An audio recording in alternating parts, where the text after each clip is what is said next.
One wheel peel? No way. We're going to fix that today.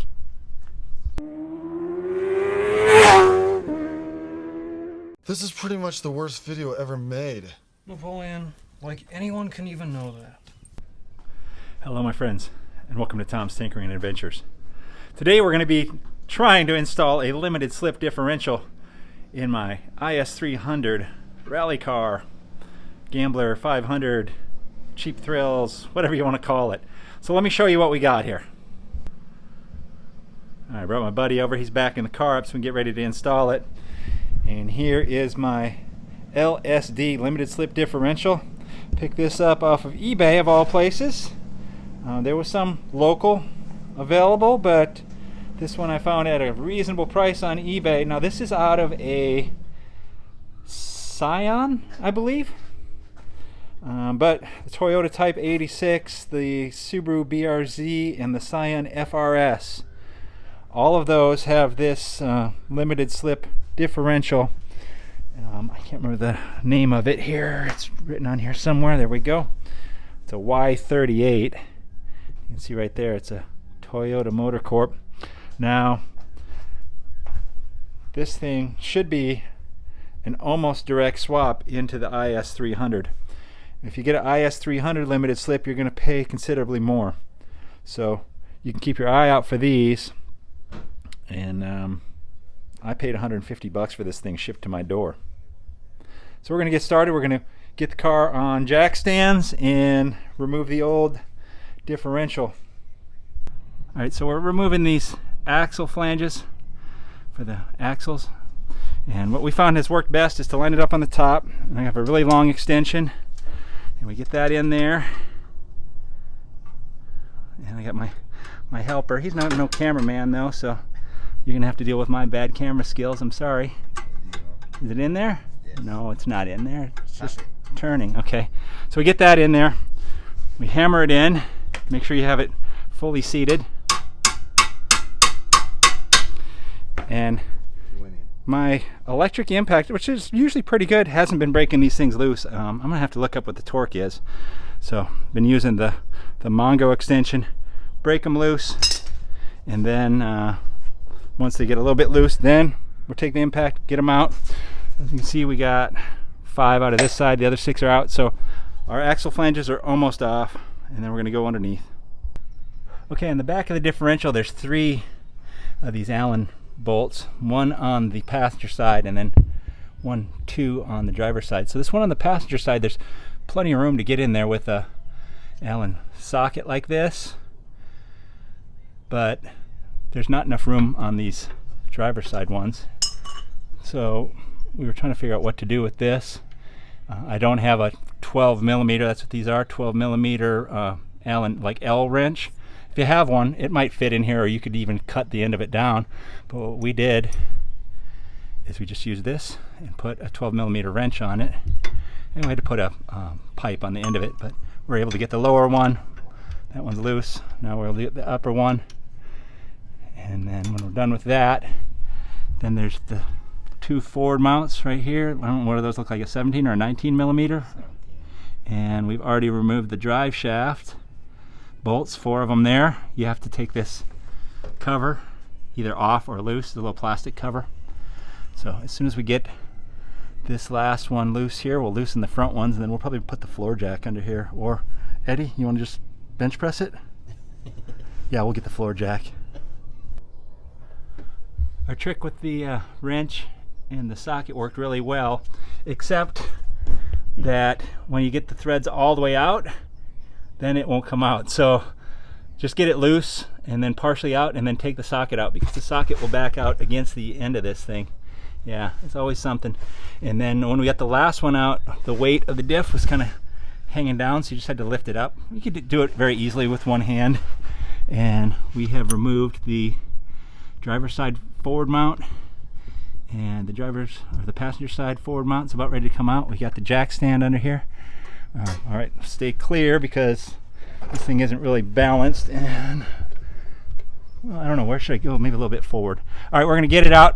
It's too hard to shoot and do all this without killing Eddie, so this ain't the way he's gonna go out. Here's our differential side by side. This is the one come out of the car. It came out pretty easy. These mounts on the back, there's little rubber bits in there that these ride in, and it kind of got hung in there, but then, and also the drive shaft was kind of stuck on the front. Once we got the drive shaft off, then it started to come out, but the axle flanges or whatever, the cups, kind of got stuck in here. It was kind of a pain. 2 people definitely recommended. You could do it by yourself, but 2 people is probably the way to go. So now, here's one of the major differences on the Scion, the Subaru, and the Toyota. It runs the axles that actually have the shaft in them, whereas this one has these cups and then they bolt in. So what we have to do is we have to drive these off of the original one and put them into here. So we're going to do that. We're going to drain the oil on here, put fresh oil in, and then the other difference, let me have one of them bolts, Eddie. The other difference is, here's our front mounting bolts. On the original unit, you can see, no problem, they go straight through. And on a replacement unit,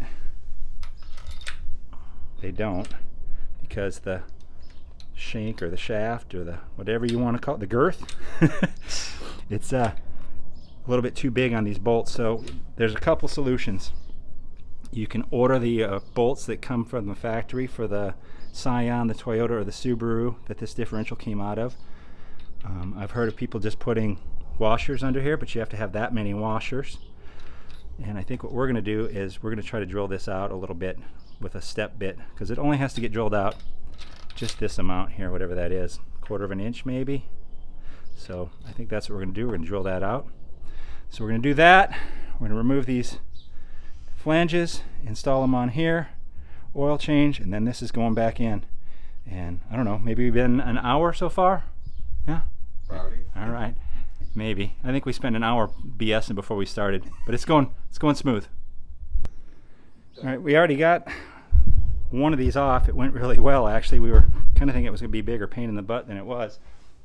What I used is, I got this bar. It's so big it doesn't fit on the camera. There you go. Had to pan it.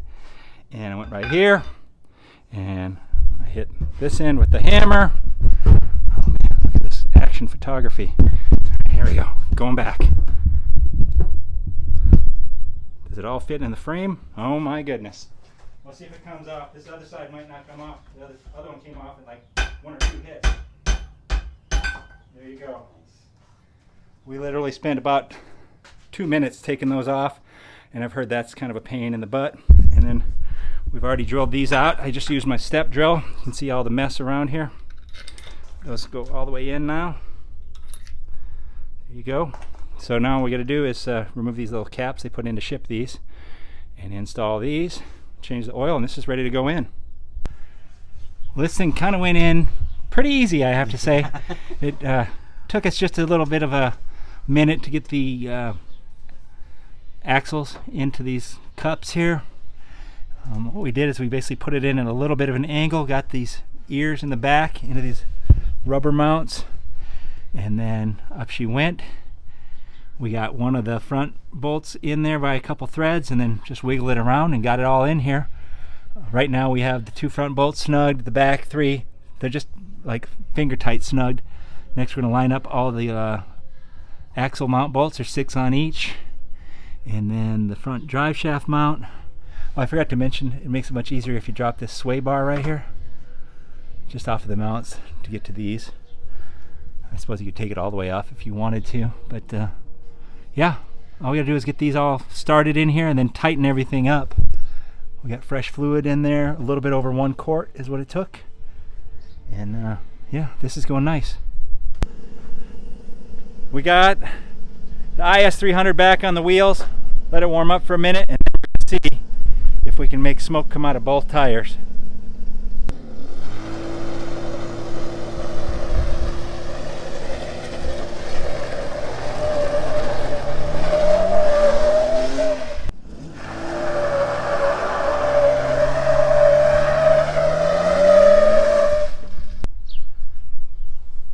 Two guys and 1 value meal from Jack in the box and 1 differential, a quart of oil.